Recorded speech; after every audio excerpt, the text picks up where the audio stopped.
untuk reshuffle yang sebenarnya sudah kita tunggu-tunggu sebenarnya oleh seluruh masyarakat Indonesia, sebenarnya ada beberapa posisi yang menurut saya yang cukup krusial, yaitu pada posisi Menpolkam, ya kita lihat di situ kemarin Pak Budi Gunawan diberhentikan secara hormat, lalu digantikan oleh Bapak Jenderal HOR, Jenderal HOR Jamari Ciniago, di mana beliau adalah seorang senior Angkatan 71 yang juga dulu merangkap sebagai Sekretaris Dewan Kehormatan Perwira ketika menyerang Pak Prabowo.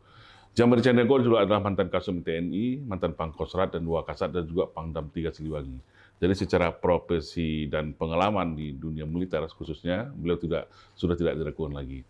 Terus yang kedua menjadi sorotan kita juga adalah Menteri Keuangan tentunya. Setelah Bu Sri Mulyani digantikan, bayangkan Bu Sri Mulyani mulai dari Presiden SBY, Jokowi, dan sampai 3 presiden. Nah, akhirnya diganti dengan Bapak Purbaya, Pak Yudi Sadewa, yang juga sebelumnya menjabat Ketua LPS. Nah, terus yang juga menarik perhatian kita adalah yang terakhir tentang ditunjuknya utusan Presiden untuk urusan kepolisian, yaitu Bapak Ahmad Doviri. Beliau juga adalah Adi Makayasa tahun 1989, mantan Wakapolri, dan sekarang ditunjuk oleh Bapak Prabowo sebagai Ketua untuk Tim Perumus Reformasi Polri. Nah, ini menarik sebenarnya. Yang pertama yang perlu kita sikapi di sini adalah tentang Menteri Keuangan dulu ya. Menteri Keuangan ini menarik karena apa? Berarti sudah memang terjadi pergeseran center of gravity atau epicentrum ekonomi dunia global itu memang lagi bergeser dari barat ke timur, dan kita lihat sendiri Pak Prabowo juga ikut di BRICS ya. Dan BRICS itu mungkin dengan kekuatan ekonominya.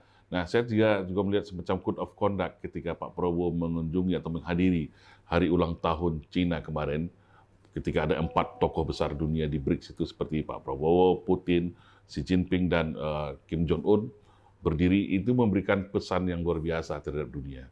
Nah, setelah itu beliau pulang, ya langsung diganti Pak Bu Menteri, terlepas itu ada rusuh di Agustus, tapi intinya sinyal yang diberikan oleh Prabowo adalah memang ingin melakukan sebuah terobosan besar-besaran di hal keuangan, apalagi menteri yang ditunjuk beliau juga dengan gaya koboi, ya. Seorang memang yang ahli di bidang ekonom, yang di keuangan, dan terbukti di beberapa proses krisis yang menimpa negara kita dengan rumusannya, dengan formulasi yang beliau keluarkan dengan cara yang sederhana, walaupun sedikit agak cowboy, akhirnya juga bisa memberikan treatment yang baik sehingga ke perekonomian Indonesia saat itu tidak terlalu terpuruk. Nah, ini tentu kita tunggu terobosan-terobosan Pak Purbaya ini ke depan. Yang tentu di sini yang paling tercatat penting adalah Indonesia mungkin ke depan tidak lagi di bawah dikte atau kooptasi lembaga yang bernama IMF. Nah, cuman konsekuensinya tentu ada. Kita